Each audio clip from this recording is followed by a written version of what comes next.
Okay, you're good.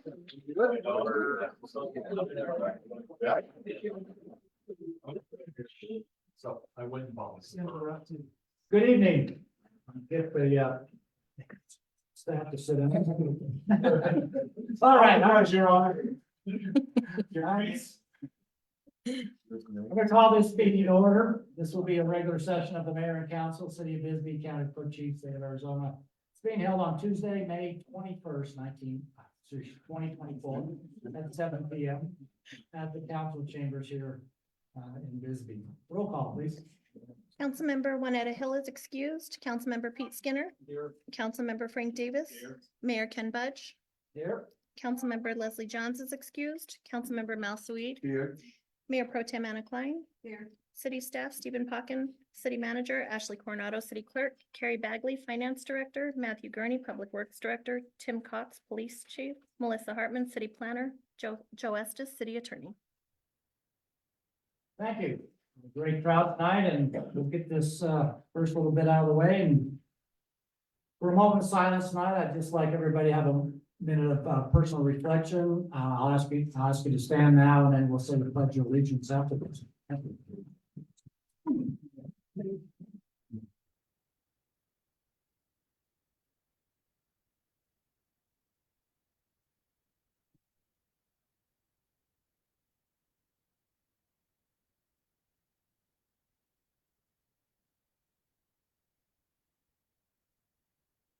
Thank you.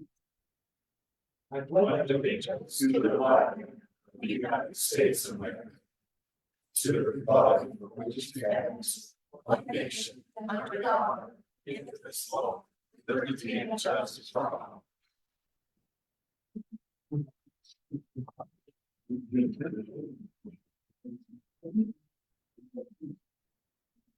All right.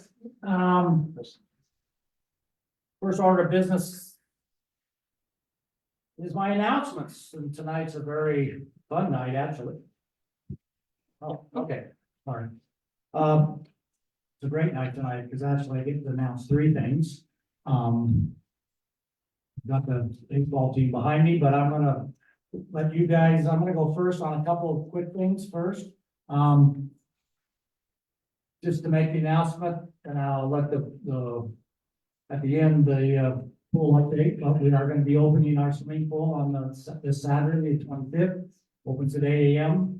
We're going to have kind of a ribbon cutting and some hot dogs and other things starting at 10 o'clock. Everybody swims for free on the first day. So it's been a big thing to get that to that point, and I want to thank all the staff and many of the public works people and yeah, I've been the cheerleader, but they've been doing all the work. So that's an important thing. So I'm really happy about that. Secondly, was announced today, actually, that our Hopper Queen Library, believe it or not, is the finalist for the National Medal of Museum and Library Services. They had over 30 three finalists. They came down, and Hopper Queen was one of the 5 libraries that were picked. I just wanted to point out that the other libraries are like the DC Public Library. You know, this is in Washington, DC, and one in Houston, Texas, and another one in Minnesota. These are all big cities, and we're up there competing and actually getting that. Just as a side note, also, they recognized 5 museums. One of them was the Sonora Desert Museum in Tucson. So it's kind of a double whammy today. So it's really quite an award. Basically, they selected from 30 finalists, and these people really look into what the library does for our public, and we can't say enough about our library. So it's a great reward, and we will have more to announce about that. Just came down this morning. So now I get the pleasure of actually reading a proclamation about our first place team. So let me read this, and then we'll move forward from there. So this is honoring the 2024 2A state basketball champions, the Bisbee Pumas. Whereas, Baseball. what I said.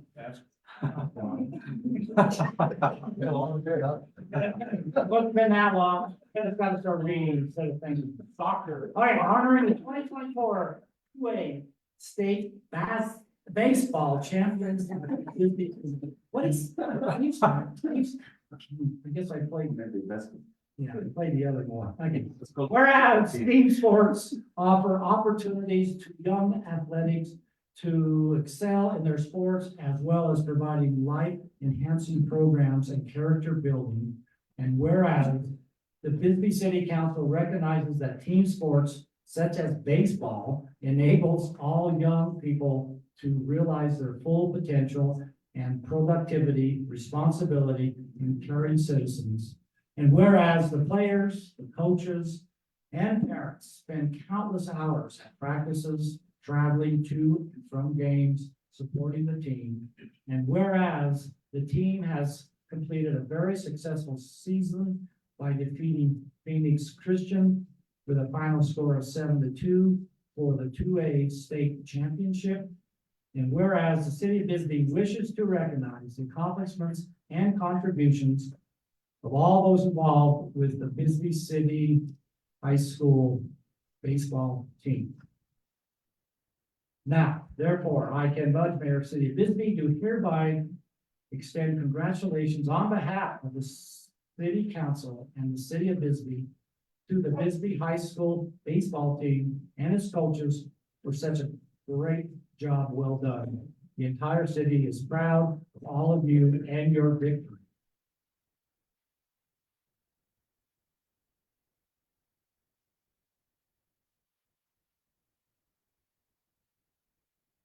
I'd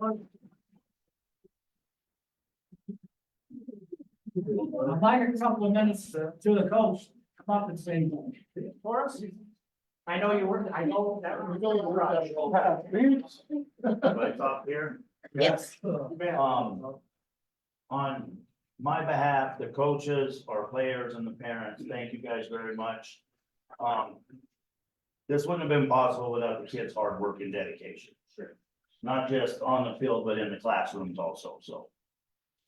So they're the ones that should really be recognized more than anybody. But thank you guys very much. I appreciate it. We all appreciate it, so. It's a team effort. It definitely is. You bet. Everyone got to contribute. Yeah, So really appreciate it.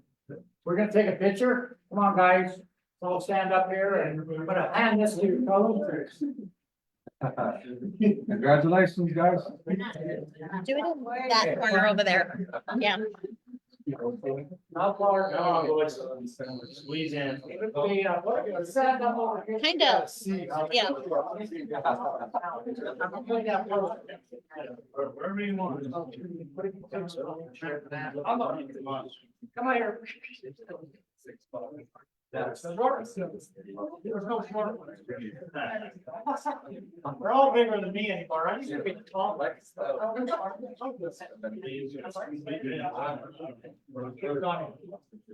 in front of us. Okay, let's, And in front. Hey, who's on that? Great player. You look like, if you get, you know, have one or four, some of them. Yeah. Go down front. I'm doing good. Doing pretty fresh, now down. Yeah, it's like big, some of them. Yeah. Let me see what we got here. Get out here.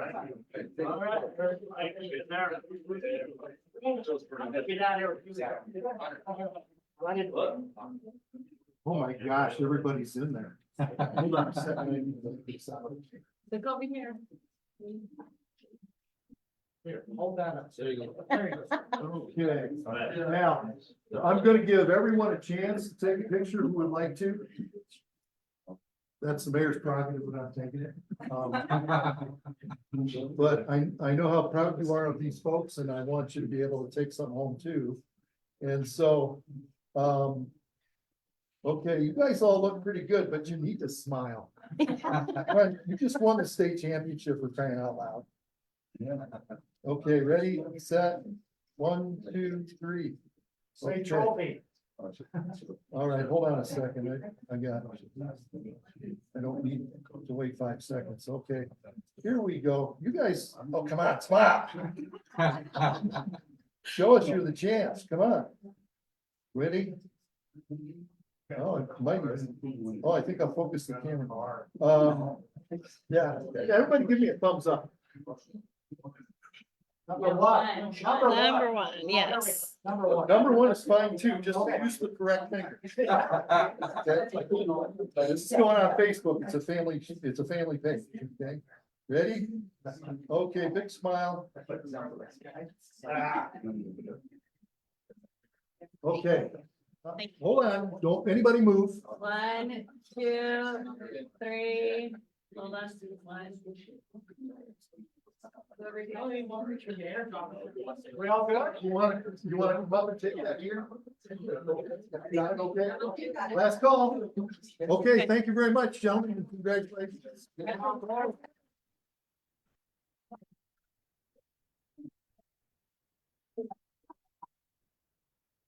job, good job. Good job.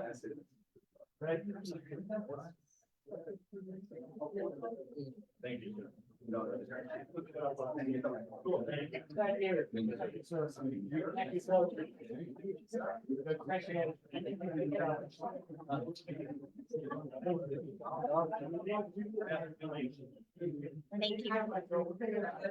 Yeah, you guys can go whatever you want to do. I know it's hot in here. Hasn't this been that back in a while?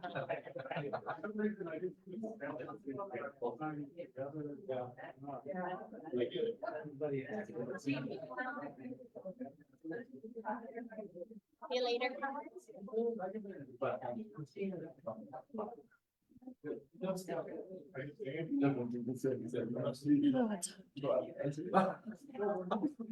I thought it was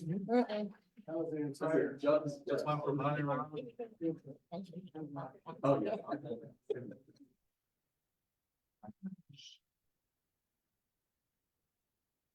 All right, great. So, really fun. When was the last time you won? 2008, I Yeah. I think you're right. believe it's 2001. They got a new year to put up in the locker room. It's amazing. That's sort of Yeah, really, really. young kids. Yeah. All right. Well, with that, we'll move along. Find the right page again. All right, next one is accounts payable. Oh, wait a minute, I'm sorry, call the public. There is none to the call the public. We have one signed up for item 4. Go from there. So there's no call to public, accounts payable. Motion? I move that we pay accounts payable in the amount of $849,614.67. Second that. Anyone see anything they would like to ask about on accounts payable? Yeah. Go ahead. Okay, on page 3, under operational expenses, there's, it says Safeway, but it's baking supplies for a nurse. And, you know, Oh. I didn't know we had a nurse, but. Got any fire department? That says nurse appreciation day, so they must have baked something to take over the nurses on the assuming. Oh, okay, see, we didn't get the appreciation. Okay, and then, still on page 3, they're under vehicle parts and labor. It says brake parts, but I'm assuming it's like vehicle brakes, VRAKE, not VREAK. That would be correct. Okay. Yes, he broke the parts. I was wondering about that. Yeah, because it has calipers and everything with it too, so. Okay. And then still on the same page, I was just wondering what the repairs to the engine 21 were. It's because it's over $3,000. I'm sorry, we'll have to check on that for you. Jimmy was up in Tucson, and he got detained up there, and I don't think he's gonna make it back to the. Okay, and then on page 4. The water at Grassy Park, it's at 431.88. Do we have a leak? I mean, that was as much as the city pool one.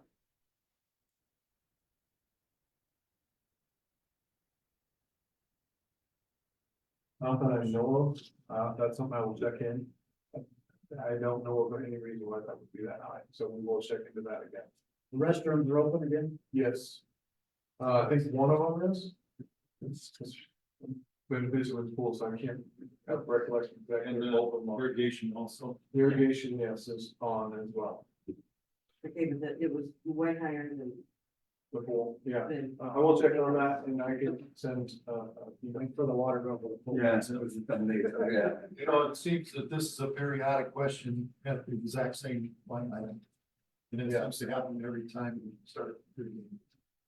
Okay, and then my last question is on page 9. It's under the Clean Mind Fund and it's under the insurance. Is that annually or semi-annual payments? Annual. Annual. Just to explain a little bit on that, this is a sign of the times. He was actually called, from the insurance company that's insured him for a good number of years and told he would not be written. And so we had to go out and shop again, so this is what we got. You will not renew for that? We had to get that. The no policy would not renew. Oh, So how many times have you heard that in the last year? Almost every day. And that's all I have. What else? Okay, seeing none, we have a motion and a second to approve accounts payable, the amount of $849,614.67. All those in favor, signify by saying aye. Aye. Opposed, nay. Hearing none, the ayes have it. Moving on, item 2 is the approval of the consent agenda. Tonight we have items A through F. We have one approval of the minutes. We have 2 approvals of appointments, one to the building advisory board, 2 to the building advisory board, and 1 appointment to the police and fire advisory.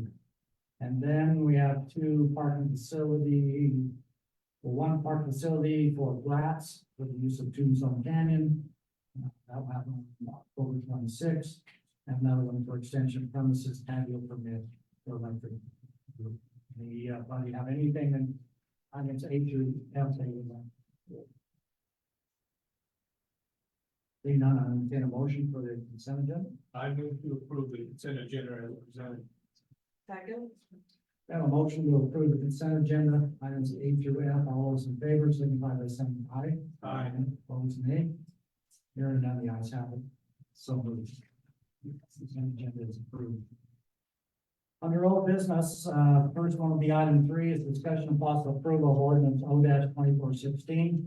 This is amending the zoning code, Article 6, general provisions, Section 6.15, solar energy devices, providing for administrative approval and any conflicting ordinances. There you are. Yep. I'll have to read this, I looked up. Go ahead. I'm here to answer any questions that you guys have and trying to streamline that process for the DRB.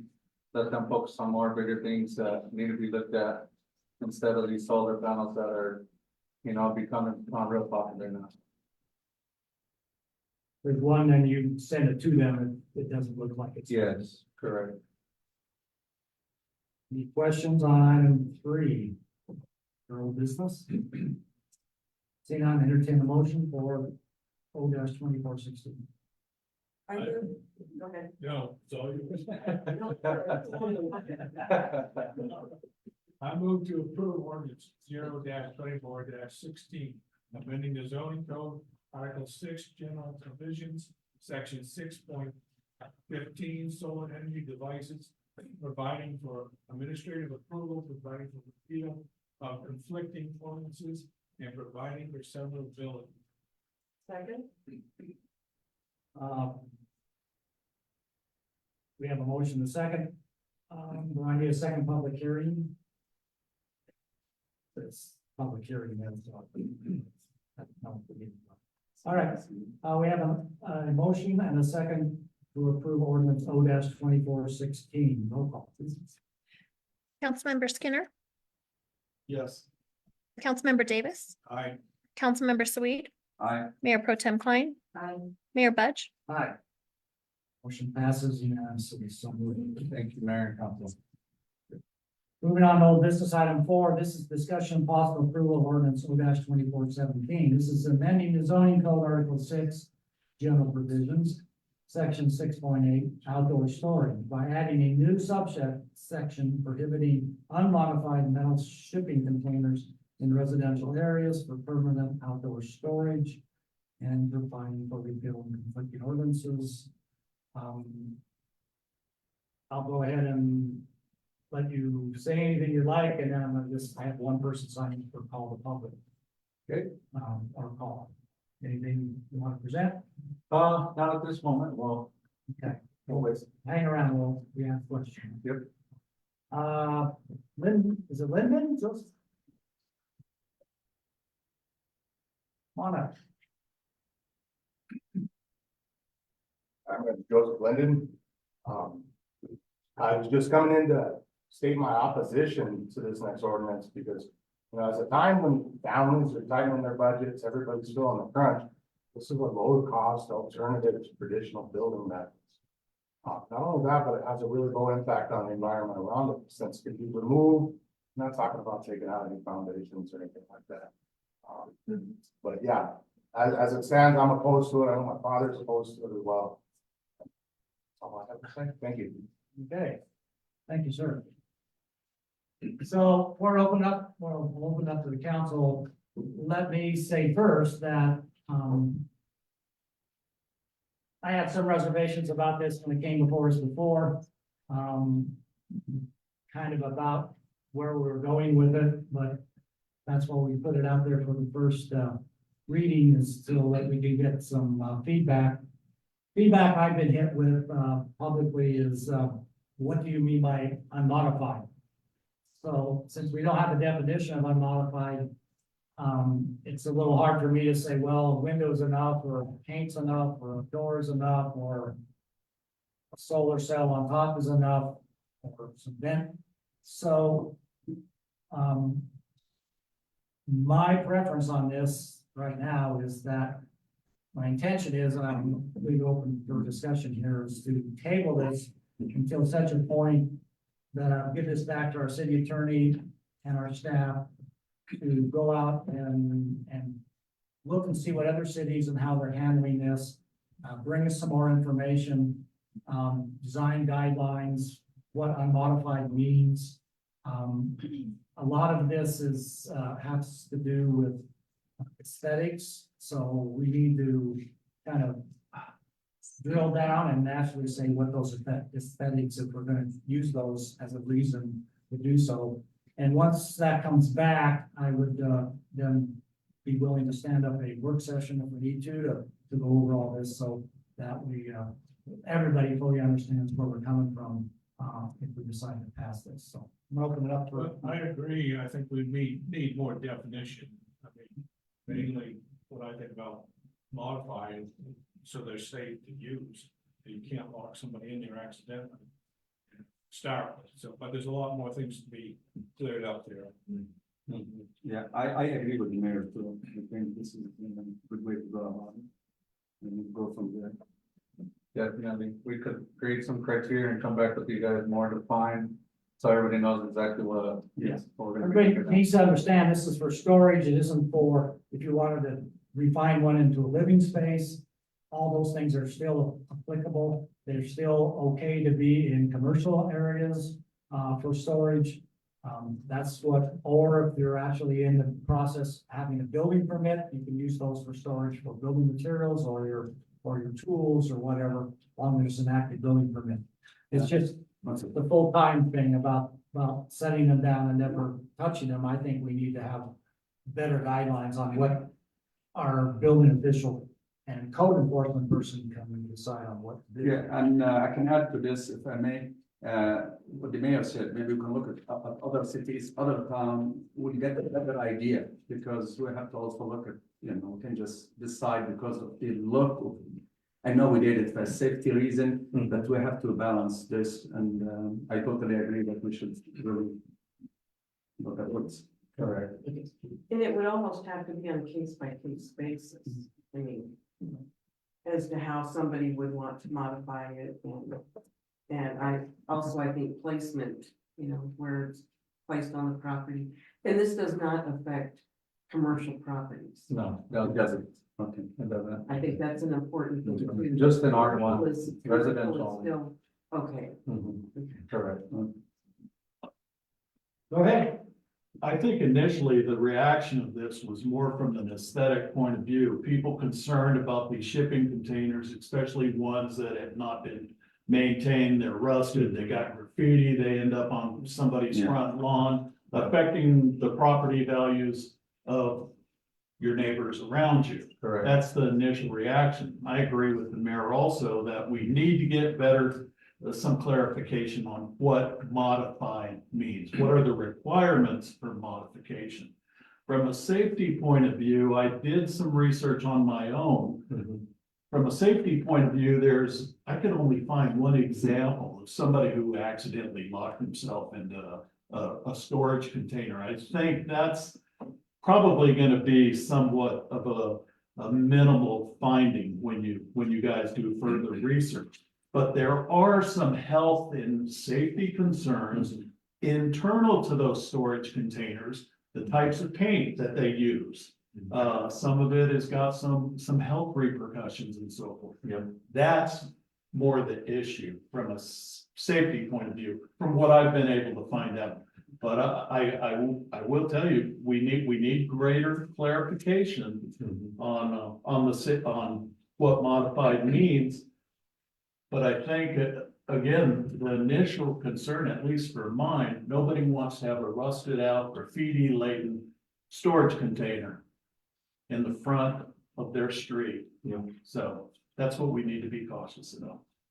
Correct. So what I'm hearing, I'm gonna make a motion that, we table this, until such a point that, our city attorney and our, building department can bring back design guidelines, regardless if this is a shipping container or whatever, and also to look at how other municipalities have regulated and responded to these shipping container situations.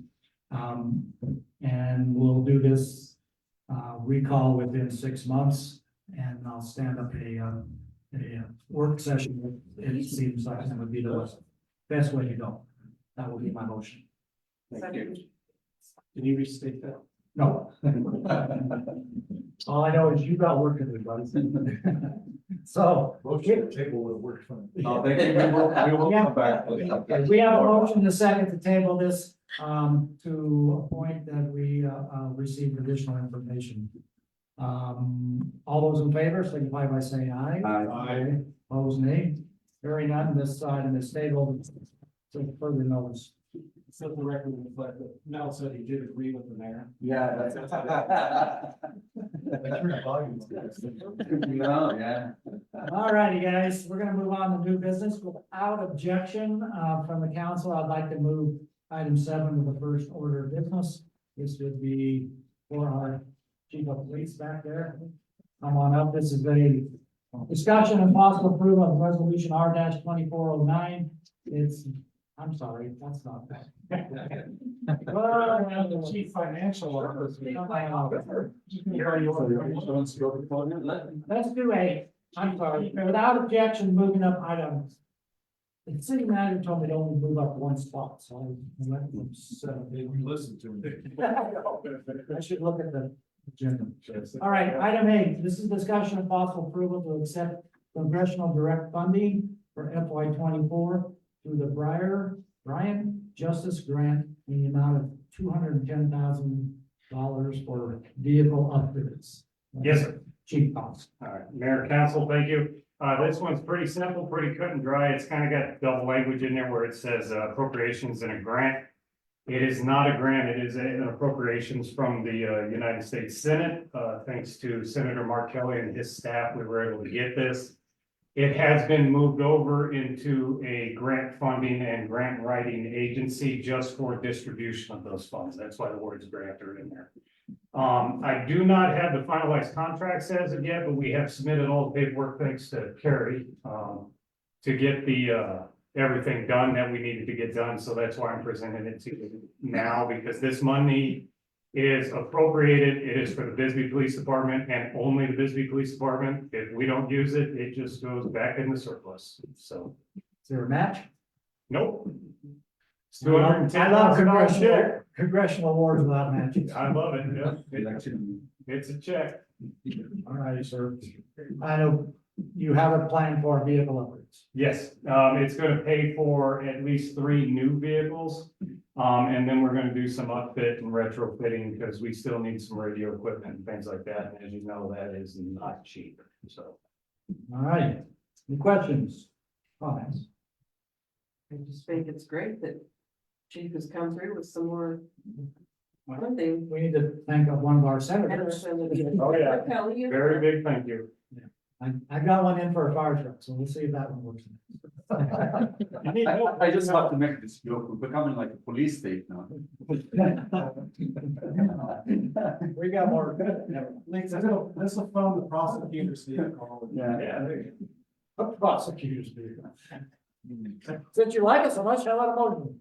Okay, I move to approve and accept a congressionally directed funding fiscal year 24 through the Brian Justice Assistance Grant in the amount of $210,000 for vehicle upgrades. Second. We have a motion and a second to accept the $210,000 in direct funding, congressional direct funding. All those in favor signify by saying aye. Aye. Anyone against? There are no nays. So moved. Thanks, Chief. Thank you, Mayor. Thanks, Council. Yeah. Good. All right, then we'll move back to item 6. Five. Oh, I'm sorry, 5. This is the second public hearing discussion regarding the use of community development block grants from Arizona Department of Housing, loan set aside account. So Melissa, do you wanna? You just open the public Yeah, hearing. you want me to do the public hearing before we tell what it's about? Okay. Open a public hearing on our use of CDBG for 2024. These are original ones. Do we have anyone that would like to speak in favor? Does anyone like to speak against? What's that? I just, you didn't have a list of the different ideas, so I just wanted to know what were the proposed, possibilities of where the money would go? In the agenda, there is a list. Seniors doing upgrades. So. Well, Melissa can explain that. Yeah. Yeah. I mean, if Okay, the- let me just read off the list, that way it's out there. Thank you. Okay, the potential projects, this is, a list of project that has come up in the first public hearing. And from staff, and, also it's already been double checked to make sure that the funding is eligible, because not every suggestion that was made is eligible, and I know you remember that from prior years. Yeah. Dealing with CDBG funds, so, the projects that are still on the list are senior center upgrades for, heating, ventilating, air conditioning system and kitchen equipment. Expansion of the owner occupied housing rehabilitation program. That's a program that already exists. This would be an extension of that program. Upgrade sewer and or water lines. To replace windows at the Hillcrest building. Design and construction on Cochise Row of drainage and roadway. And the last one was reduced blight in Saginaw neighborhood. That's for $515,000. Our award is this year. we have any other comments from the public? Do we have anything in written sir. conversation? No. With that, I'll close the public hearing and we're from Melissa. What, there was a big long list that came out and then, of course, I'll this is say what, a few this is things what. and then Mr. I will say about the list upon further review with SEGO and the state of Arizona, the windows for Hillcrest were not eligible. And there was one other one, Cochise Row. the Cochise Row, because it didn't meet the median income guidelines, Really? really. That surprises me. That Surprised would me. have been one of my, Yeah. But the others, and Mr. Coggan will give you, we do have some recommendations for your discussion tonight that we've done some costing out. What will happen tonight is you'll be able to discuss the recommendations. We won't do a resolution tonight. We'll wait till the next meeting to do that, so you have an opportunity to ask questions and discuss what could be done. This 515,000 is your regional account that comes every 3 years? 4 years. 4.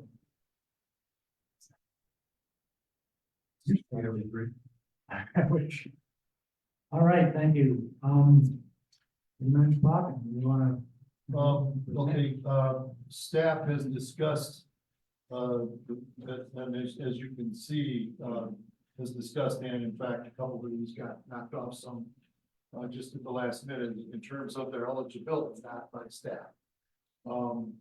The two projects that we would like to give you an opportunity to consider for the next council meeting, when a formal recommendation is made.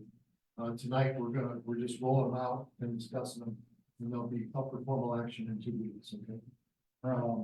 So the two that that we would like to discuss with you tonight are the senior center upgrades and the expansion, excuse me, of the owner occupied housing rehab program.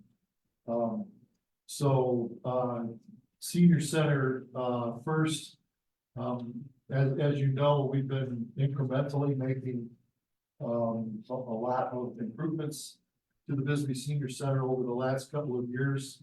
On the basis of the age and condition of the building and wearing out what's in the building.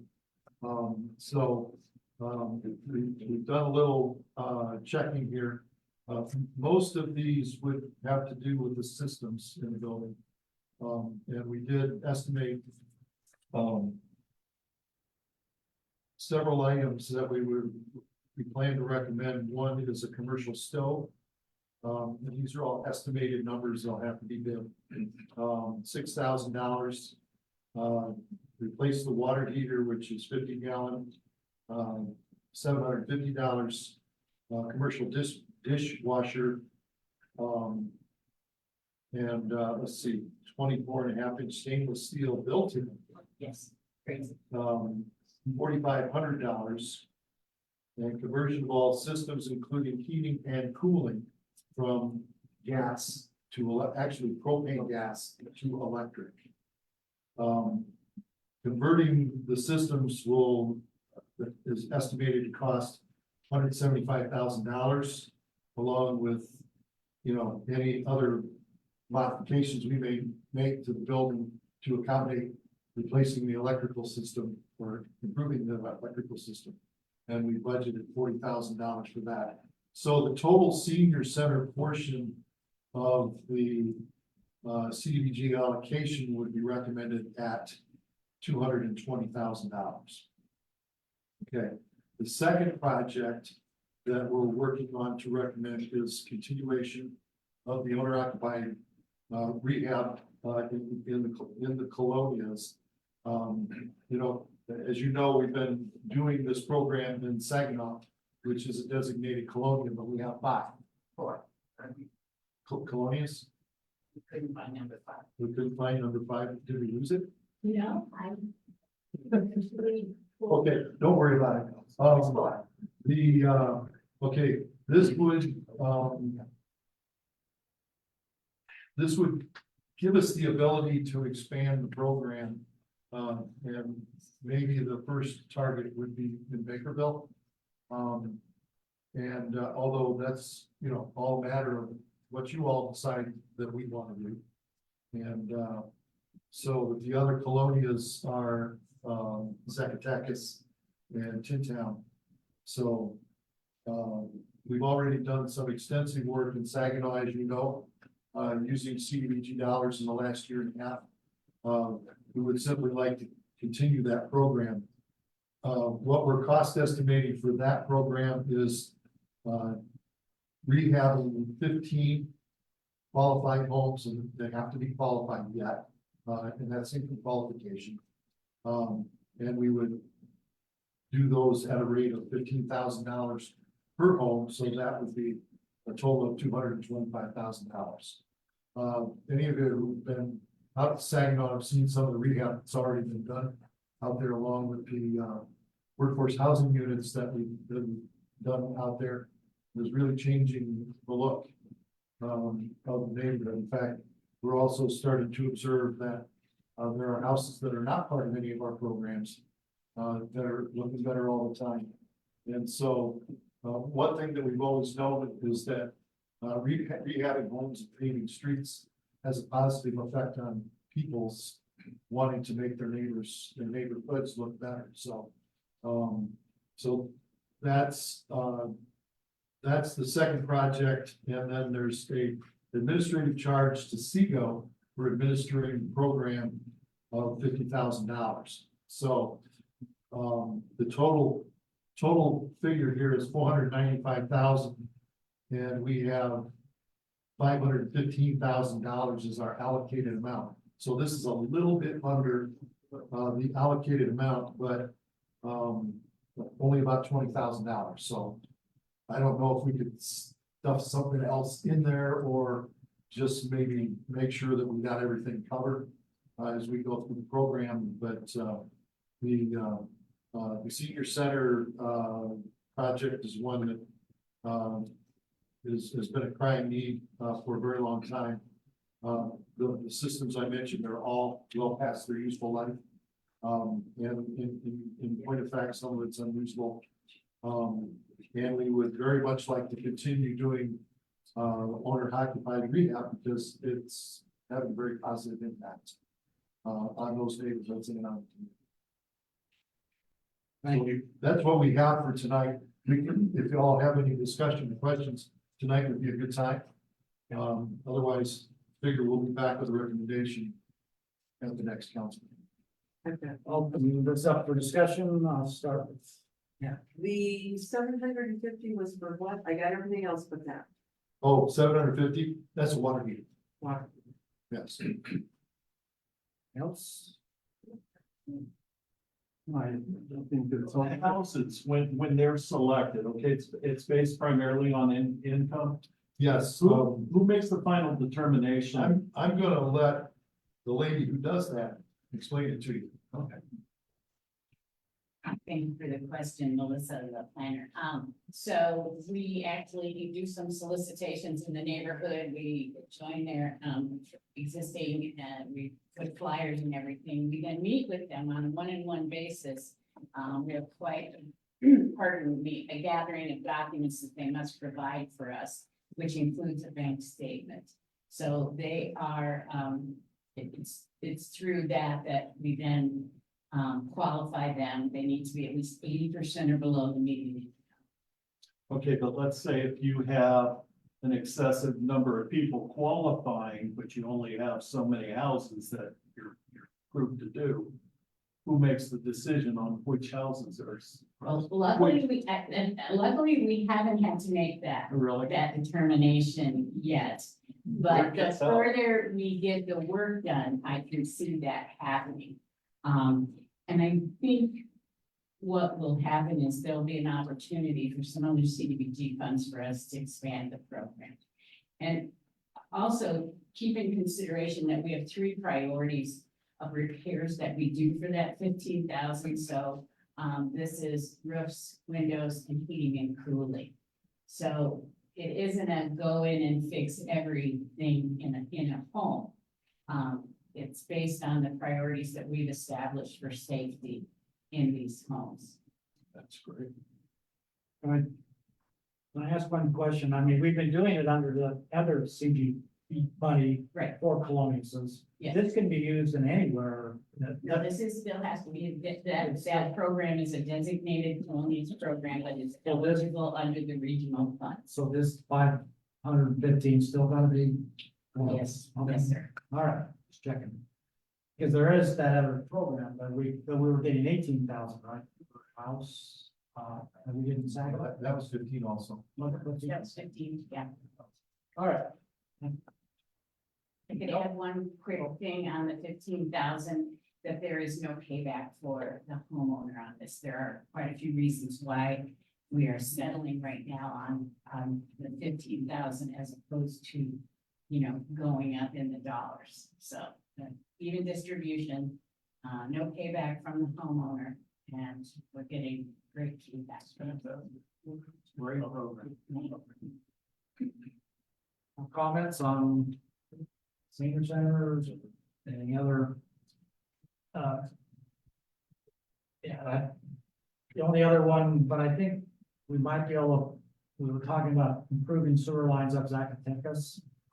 Could we use some of that other money? We still need some colonious money in Zacatecas to get sewer.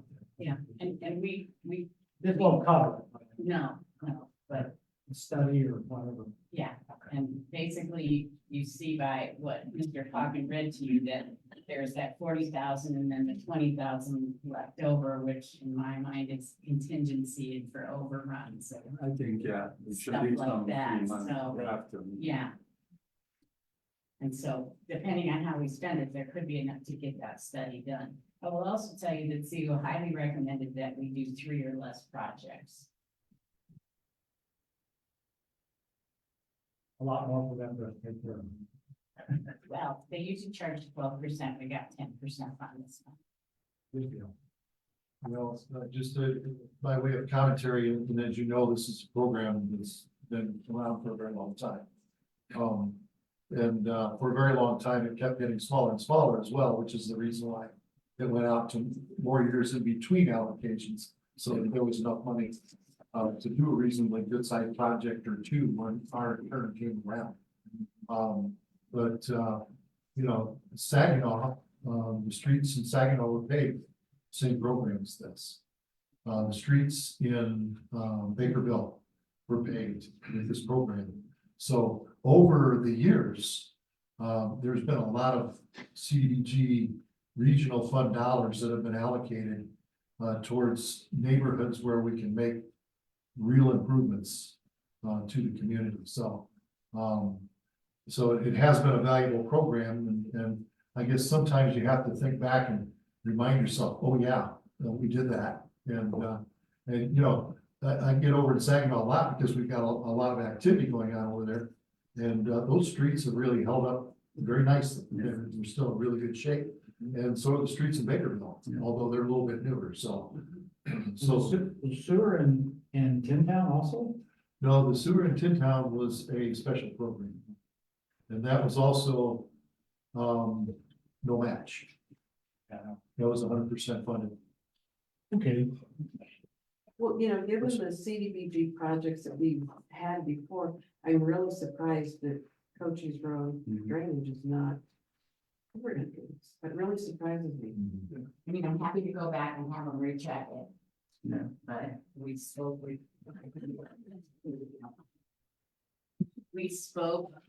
the representative at this state office, but I'm very happy to go back and recheck it. It just surprises me. I mean, the two that we're looking at are great projects and There were a lot of things that we had on the list that we were surprised were not eligible. Is that We got a big list. we had a big list? And then it has, like the reason that the senior center is eligible because it services all parts of the town. So we don't have to worry about an income. Cochise Road's not a Columbians. What's that? Matters. Well, In the senior center? No, so Cochise Road is not in. Well, correct, it's not at Floney's. I'm just kidding. Well, then, if you want to double check and bring it back when you come I back. certainly can, answer your that's not question. hard for me to do. Outside of that, any other discussion? Seeing none, I'll entertain a motion to, no. Yep, it's the public hearing. Yep. And I'll look at- Thank you. Thank you. Yeah, all right, now we can move on. She never arranged it on the sixth. All right, discussion of possible approval of resolution R 2408 accepting the fiscal year 2025 PSPRS pending funding policy.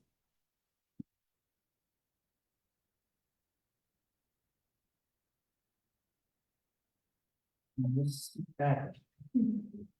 So this is the PSPRS pension funding policy we have to submit annually to PSPRS. And it formally accepts the city's assets and liabilities amount and explains how the city will fund the plan going forward.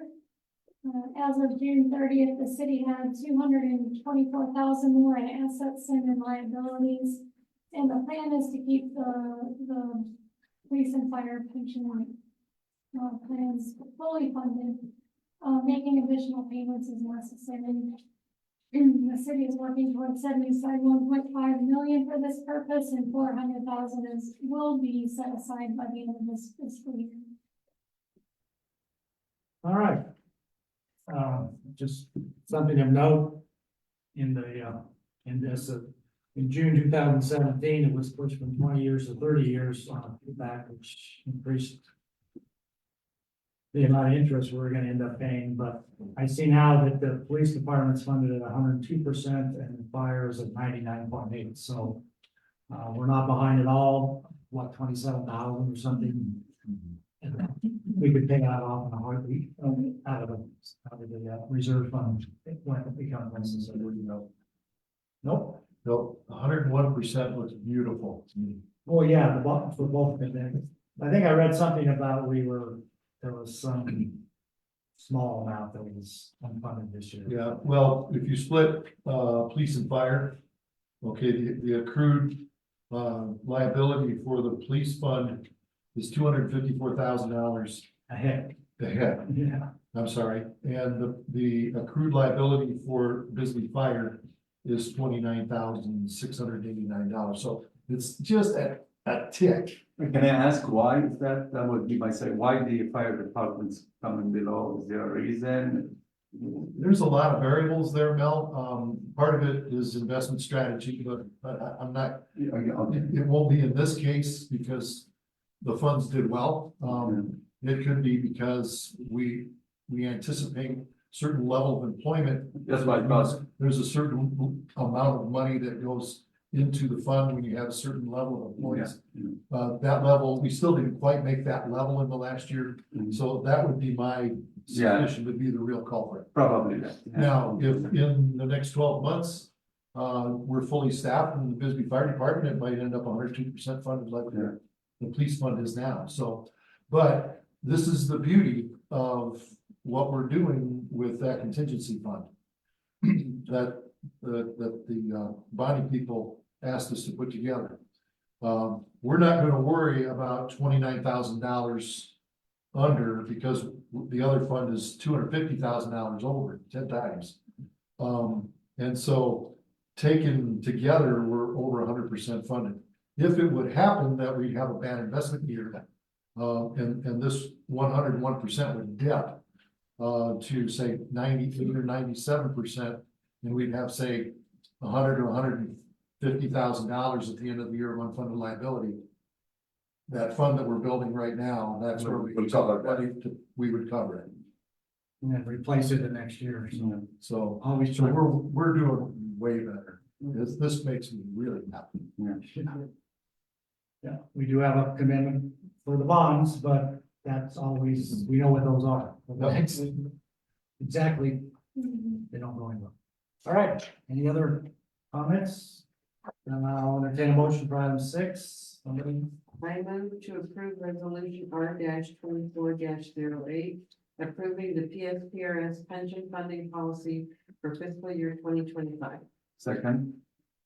We have a motion and a second to approve resolution R 2408 as shown. All those in favor signify by saying aye. Aye. Opposed, nay. Hearing none, the ayes have it, so moved. Moving on quickly to item 7, this is discussion of possible approval of resolution R 2409. This is designating Jerry Bagley as the chief physical officer, CFO for fiscal year 2025 for the purpose of submitting the city's annual expenditure limitations report to the Arizona Auditor General's Office. I'll take it. Okay. That way she doesn't have to talk about herself. It's the same thing every It's year. every year. Yeah, it's an annual thing. We're required to designate a CFO. Makes no sense to designate anybody other than Carrie. So staff recommends that you designate her as the CFO, Call it boilerplate or something like that. something like that. No questions, I'll entertain a motion for, I move to approve resolution R 24-09 designating Carrie Bagley as the CFO of the city of Bisbee for fiscal year 2025. I'll second that. motion and second to approve resolution R 2409. All those in favor, signify by saying aye. Aye. Opposed, nay. Hearing none, the ayes have it, so moved. Thank you. We handled item 8, so we'll move on to item 9. This is discussion and possible approval of the renewal agreement with Jacobs for operation, maintenance, and management services for the city of Bisbee, San Jose wastewater treatment plant. Ooh, I guess Matt's done for this one. I had forgotten we already did. Yep. Ted, well, I was hoping I still had more time. No, I was kidding. So this is, the renewal agreement for Jacobs for operating the maintenance, for operations and maintenance, services for the city of Bisbee, San Jose wastewater plant. We've had them for now 5 years, and this is another 5-year agreement that, staff is bringing before you. So the numbers here and the discussion is this first year and what we would do in this next fiscal, which is the total is $878,373. That breaks up, the base fee of $800,373 and the $75,000 for operational costs. Which are repairs. Yes. I hate that operational costs. Yes. And you'll notice under balance and line item if approved, so you see that, that's in the red, that is because we didn't get these numbers until after with the budget was put in, so. Well, that's not the real reason. The real reason is because that's the amount of money we have. Yes. And so this goes back to the same discussion that we've been having. Excuse me, over the fact that we got started late in modifying the sewer rates that were recommended to us in 2018 in the sewer and garbage rate studies that were performed that year. So we are behind a little bit, and this is what happens when you wait 3 years to implement an increase that you should have done 3 years ago. I'll take my part of that responsibility. I should have pushed harder. But it's again, it's business, it's a factory. We have systems, we have machines.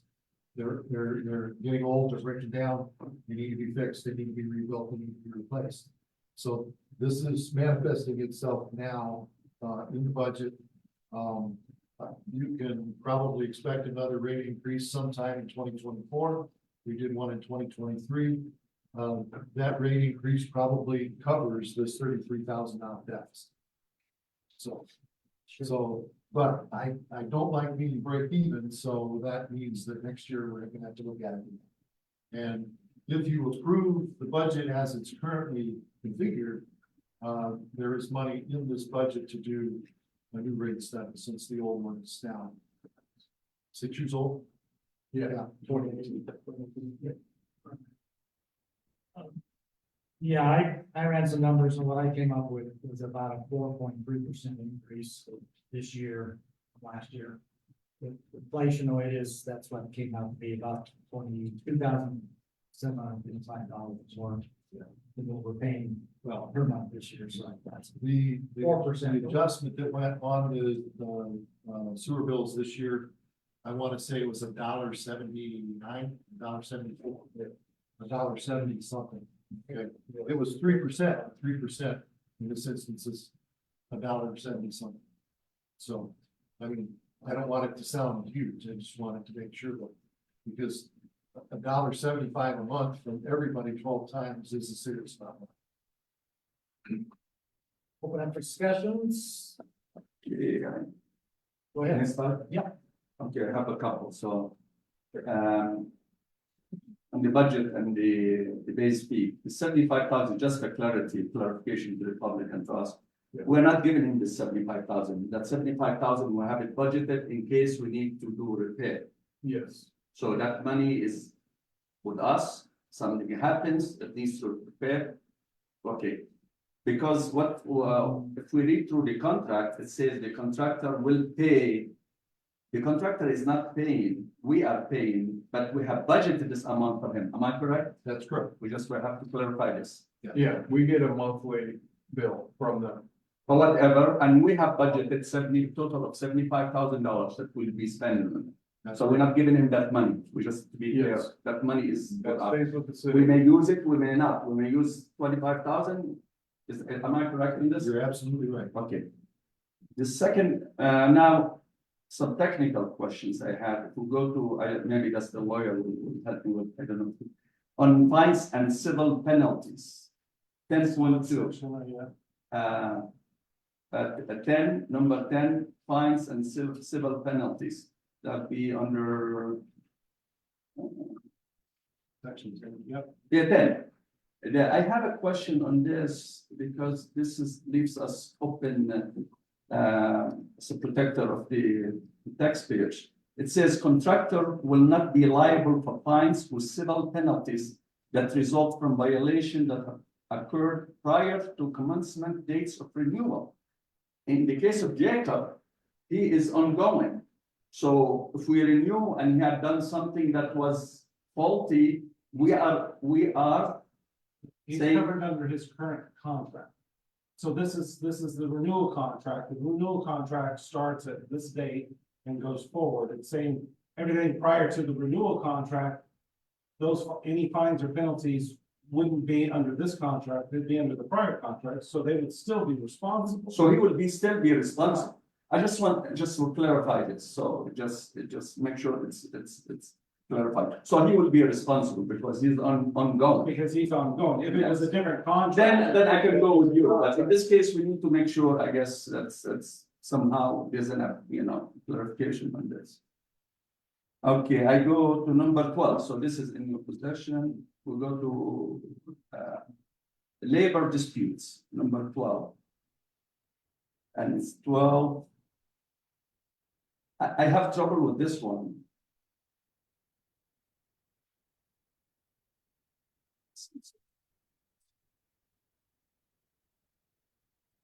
Okay, basically it says, in the event activities by the owner's employee groups or union, the owner's employees that are his employees. So why are we taking this into us, our employees? Basically it says, and lawyer maybe can, I don't want to read it all. It says, for some reason, if he has a problem with the employees, if he has a union, or have some disruption, that he's not obligated to be in compliance with all contract conditions. Let's say he has trouble with his employees, he's not able to perform we're absolving him, we're letting him go free on this. And since the employees are his, I don't know why do we have this as our responsibilities. Because it says if in the event. Activities by the owners, employees, groups or unions. Yes. We're the owner. Okay. So in the event the city's employees, groups, or unions cause disruption in the contractor's ability to perform its obligations under the agreement, the owner, with the contractor's assistance or contractor at its own option, may seek appropriate injunctive relief.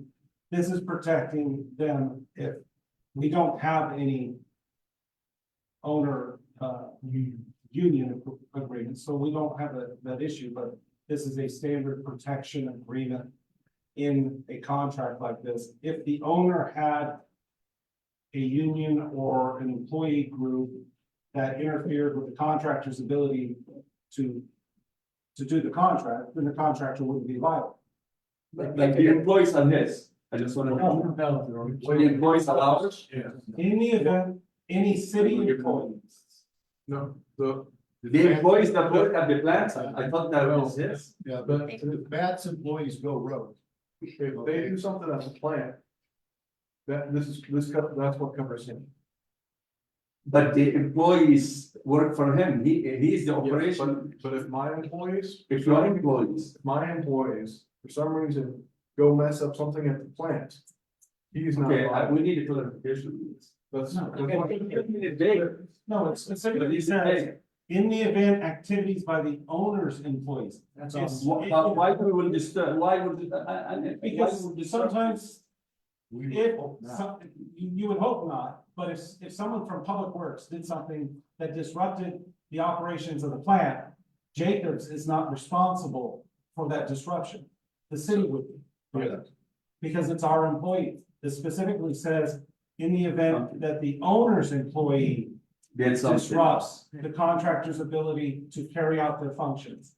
So this is just a provision that provides protection to the contractor in the event something were to happen, if some city employee were to do something that had an impact on Jacob's ability. Has an impact on his operation, A disruption in the ability to perform their his operation, job, because Jacob's responsible for the plant.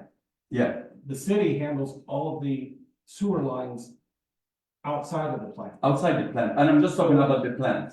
Right. The employees that run the plants are his employees. Exactly. Yeah, This that's is one talking about clarify. his employees. Yes. This is talking about city employees. If somehow our employees have, If our employees did something, for example, did something to a sewer line that fed the plant and disrupted the plant, we're then that in responsible. case we are responsible. Okay. You can also think about picketing.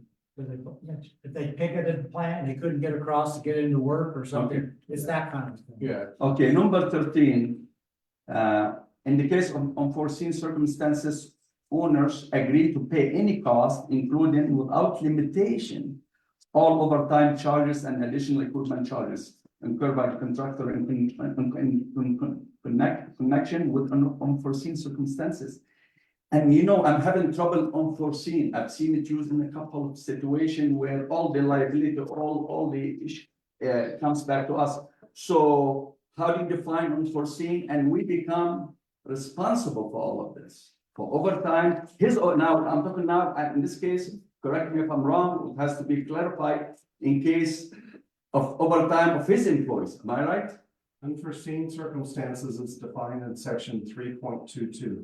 Okay, The definition of unforeseen circumstances means any event or condition that has an effect on the rights or obligations of the party under this renewal agreement of the project beyond the reasonable control of that party, which constitutes a justification of a delay or a non-performance of action required by this renewal agreement. Unforeseen circumstances include but are not limited to, and then it talks about acts of God, changes in law, labor disputes, presence of violence. then we become liable. We become liable. It's our plant. They're the operators. So if an unforeseen circumstance impacts the plant, why would Jacobs be responsible for that? It's kind of like if you look at a lease agreement. If I own the house and an unforeseen circumstance happens, tree falls over and damages the house, is the renter responsible for that repair? No, the owner. That's no limitation. I mean, I'm having trouble that we are putting our neck It's on the our- line. Well, no, it's our plant. We have no limitation regardless. We own the plant. So if there's an unforeseen circumstance, Jacobs doesn't take on that responsibility as the operator or tenant of the plant. We take that on. if a tornado comes through and destroys your house, is the renter responsible for repairing the house? No, the owner's ultimately responsible for 100% of what happens with that house. The same thing here. This is our plan. We're just entering into an agreement that they run and manage it for us. In that case, would be an insurance plan. Right. And that's not to say that there wouldn't be other coverages and the city be able to recoup those costs and stuff. But again, you're talking unforeseen circumstances. You're trying to, in a contract, you're trying to call out any potential issues that could or may happen. You know, prior to 2020, COVID-19 was an unforeseen circumstance. Mhm. You know, that shut down a lot of operations, shut down a lot of businesses, you know. And so, yes, here we're saying, no, Jacobs is not responsible for unforeseen circumstances because they are simply the operator of the plant. It's just my issue. Okay, go ahead. I'm sorry. No, you're fine. I was just saying, a real situation during monsoon, sometimes we'll have overflows. If we have I&I coming through our collection system, it's our system.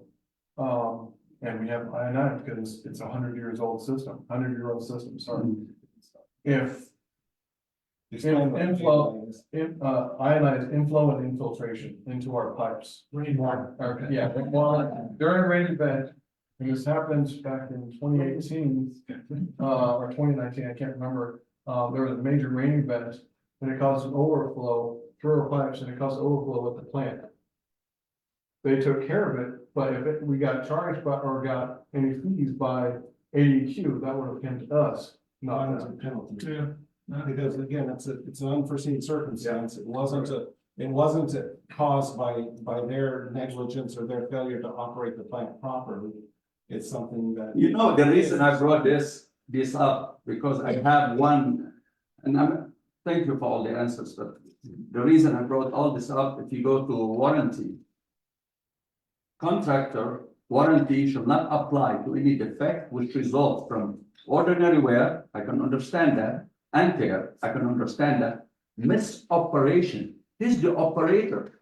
So we are giving him, and this word, I will have trouble approving this contract if we kept this word, misoperation. Misoperation, he's the operator. So he misoperate and we become liable for all of this, and we're giving him a carte blanche on this, and I would like to see. What section are you reading? B, warranty is A and B. What section is it? H, appendix H. Very well.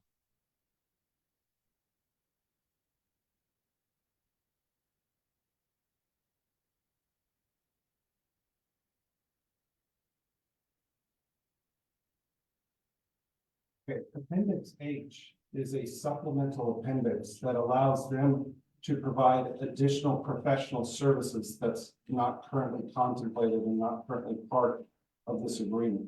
That's appendix H is solely for those additional professional services that they would provide if we even choose to engage them on those services. This has nothing to do with the operation of the plant. So this will not apply to the misoperation.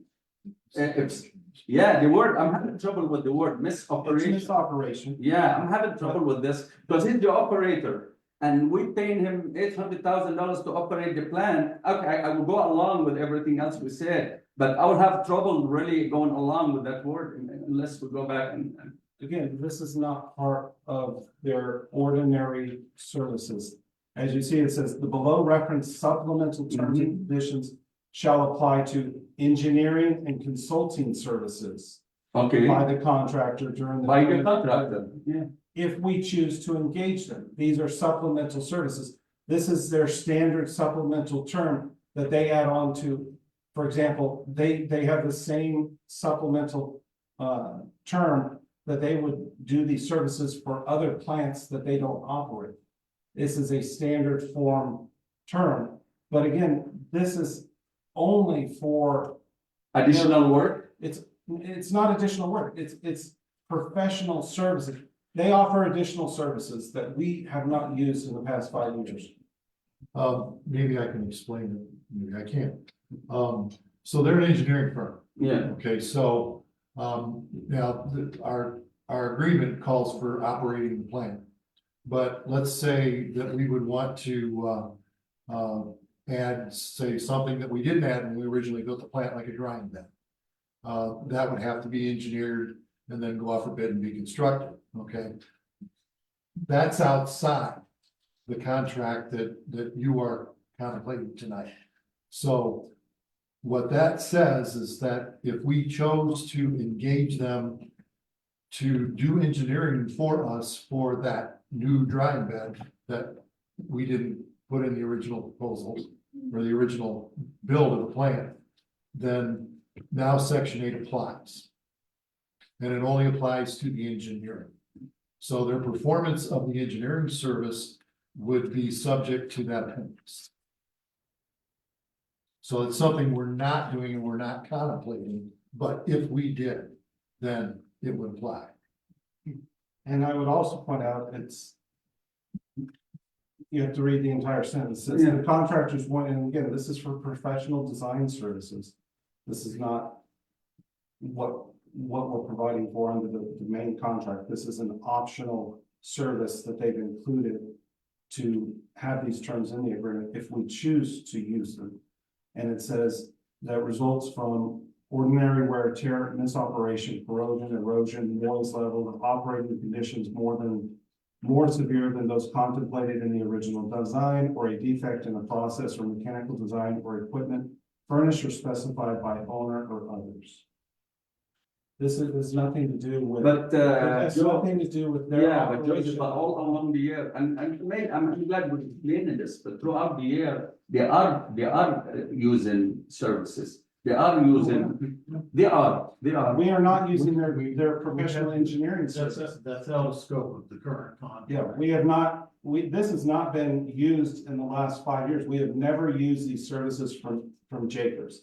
When we sat down and we talked about this, extension of this contract, they acknowledged that they had additional engineering services that they could provide if we wanted to. And if we wanted to, they would, that's what this supplemental appendix H is for supplemental terms that only apply to those professional services. You also note that in the supplemental terms, that the limitation of liability is different than it is under the general contract. It's a limitation of liability is as to 100% of the compensation Yeah, paid yeah, for their consulting and engineering services. Again, these are the provisions for their consulting and engineering services. It has nothing to do with misoperation of how they're operating the plant. If under the terms of the agreement, if they're misoperating the plant, they're responsible. This applies only to their professional. Okay, services. just to make If we me choose. Okay, can you show me what it says, if they misoperated in the contract, they are liable for misoperation specifically? In the regular contract, okay, I'll go along with you. While he's looking that up, just. Can I just make one thing? Yeah. Let me, Yes. maybe I would like to point out, I think I'm right on this. I've read other engineering contracts, like if we go out and hire one of our engineers, this is what they build into their contract also, is that they design it but they don't stand the liability if something weird happens. So it's a standard thing in any basic. Engineers are kind of like lawyers. Yeah, so it's if we went out and hired WLB, Yes. they would also have this built in, the contracts I've signed, seen this in our other stuff, so it's just something they've offered and we can. And I just want to add that if we were to engage them for any of these things in the appendix, we would have to come back to you for approval. And it would have a separate contract with that as well. They don't automatically get to do it. We came close to this when we were dealing with our TRE and dealing with the metals. They asked if there was once we found out that there was no problem with the plant, it was a flushing system. They said, we can help you further with this, but it's gonna be additional because it's outside of the plant. That outside the scope of the actual. Their obligations, you'll see in section 5, services and standards and performance. And it details out what their obligations are for their operation of the plant. I was hoping to see something, I was hoping, and maybe it's there, I need to go back. I was hoping to see something because what's happening, since we have a budget to pay them for the operation, which is fine.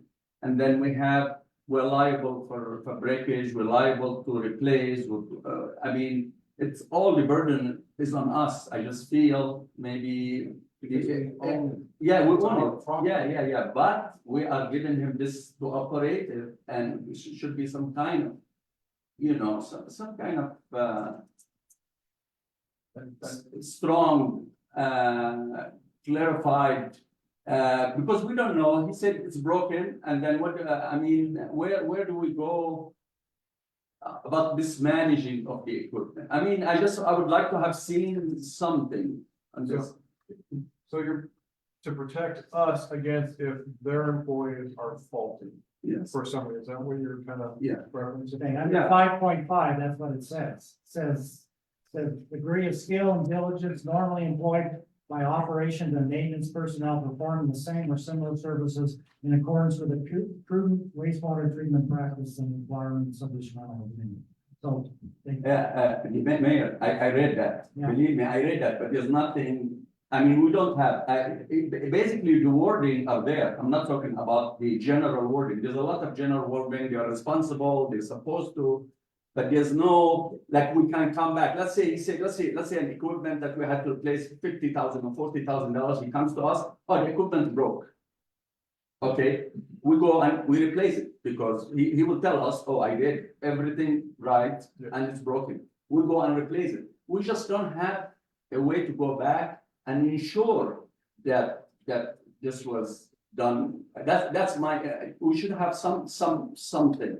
And I didn't see it. I read the wording, they are responsible, they're supposed to have employees. Believe me, I did that. And I don't know if Joe wants to say anything else, but I mean, one thing I will say is, myself and Mr. Hawkins get a report, a monthly report. And in that is all their trainings that they've done in this year, all the preventative maintenance that they're doing.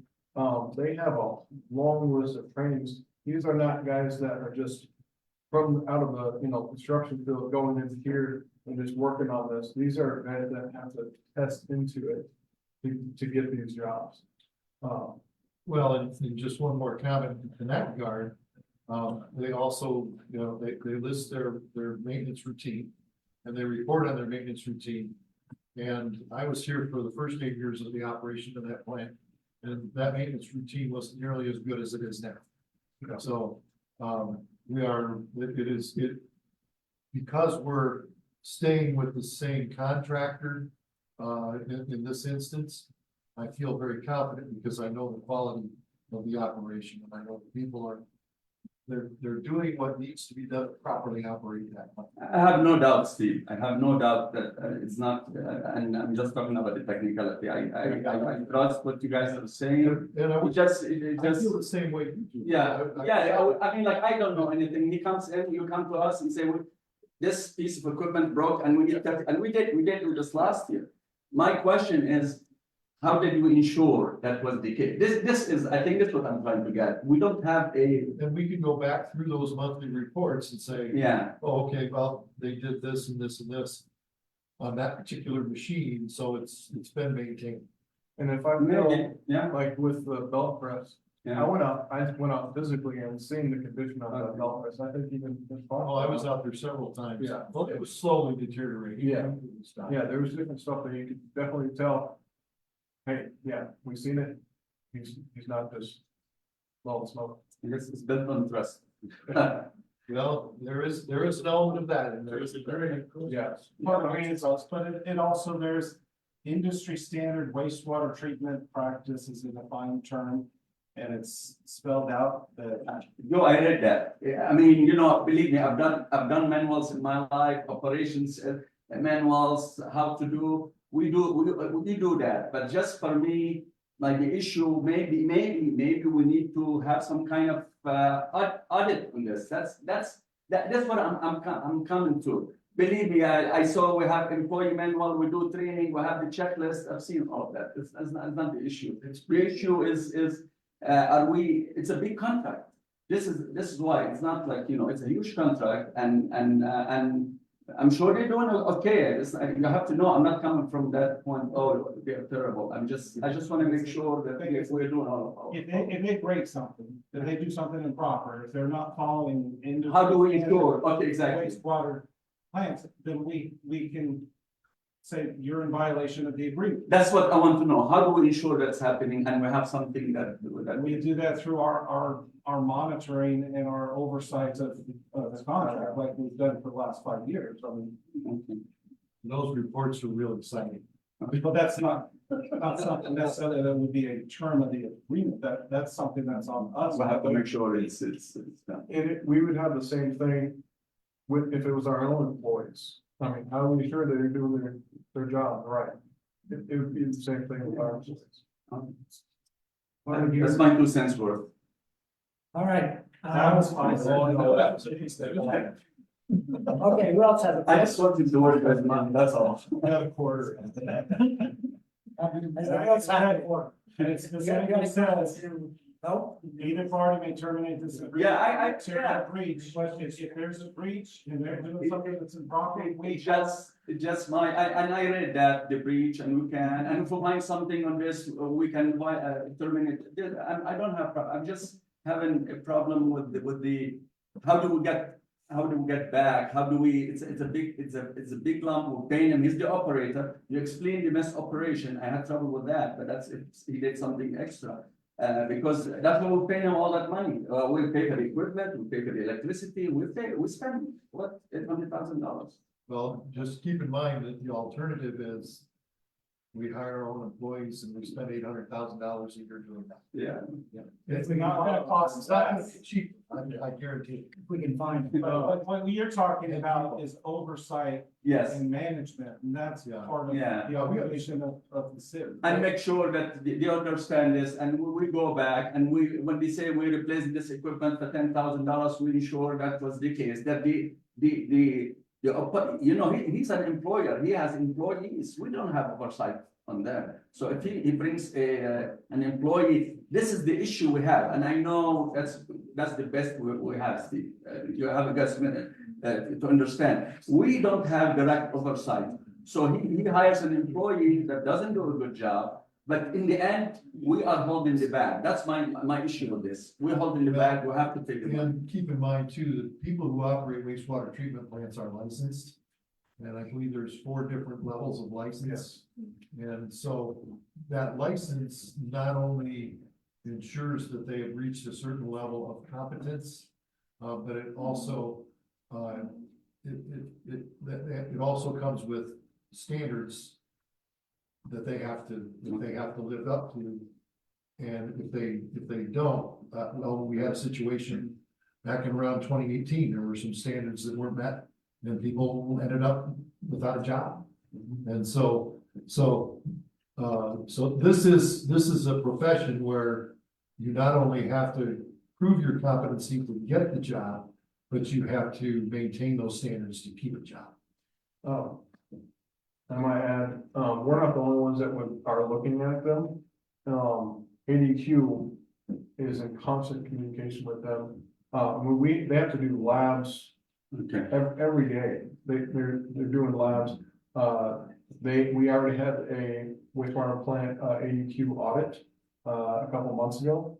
ADQ came down and did a whole audit and inspection. I just had that on my collection system today. So they're being looked at and watched. ADQ can tell a lot of things from the labs on how things are operating right now. Okay. Thank you for explaining. All right. Just 2 points I wanted to make on this contract that are quite a bit different from the last one. One, there is a termination clause without cause that still, we need a few months to make that happen if either one of us want to pull that, but it's there now. Everybody was worried that we never had it out before. And the other one was that it was terminated we couldn't hire any of their employees, now it's basically just their main supervisor. I forget what they. It says, Plant superintendent. Plant superintendent, that's what it says. So those two things were negotiated. One of the things I thought. We also included an appropriations clause that we include in long-term contracts that the contract is subject to the appropriations provisions of the city council and the budget process as well. So there are many additional protections in here for the city that weren't in the prior agreement. Yeah. And yeah, if you have a termination for convenience, for non-cost, there needs to be a period to be able to do a transition as opposed to if you're terminating for material breach or something like that. Anyway, those things were added, and I think it's a much better contract than the first one, so. With that, if there's no other questions, I'll ask for a motion for item 9. I move to approve the renewal agreement with Jacobs for operation, maintenance, and management services for the city of Bisbee, San Jose wastewater treatment plant. Second, Have a motion and second to approve the renewal agreement with the Jacobs, for the maintenance operation of our wastewater treatment plant. I'll take a roll call on this one, please. Councilmember Skinner, aye. Councilmember Davis, Aye. Councilmember Sweet, Aye. Mayor Pro Tem Klein, aye. Mayor Budge. Aye, motion passes 5-0, so moved. All right, item 10, don't go anywhere, okay, discussion possible approval to have Kimberly Horn perform a baseline property assessment of the Copper Queen Library. Go ahead, Mayor and council, Public Works is seeking to hire Kimberly Horn, to conduct a PCA for property condition assessment of the Copper Queen Library. As it shows in the discussion, there's multiple, structural cracking in the building, second level and third level, exterior, interior on the decks, below the decks. And, I think I said interior. So the Copper Queen Library has funds from Freeport McMoran. I think they have roughly about 40,000. You can see the remaining balance after this would go through if this was approved. And this is 14,000 to come out, do an assessment, give us a price estimate on what it would cost to do these repairs. Yeah, so this is something that was obviously, asked by the Copper Queen Library, and Freeport even gave them, it was more money, but they used it on other things as well, so. Any questions? I might add, I went after some Copper Queen Library funding this year from a congressional award. And the only way you can apply for those is you have to have the study shovel ready is basically what they want. And so we had one from years past, but it wasn't that.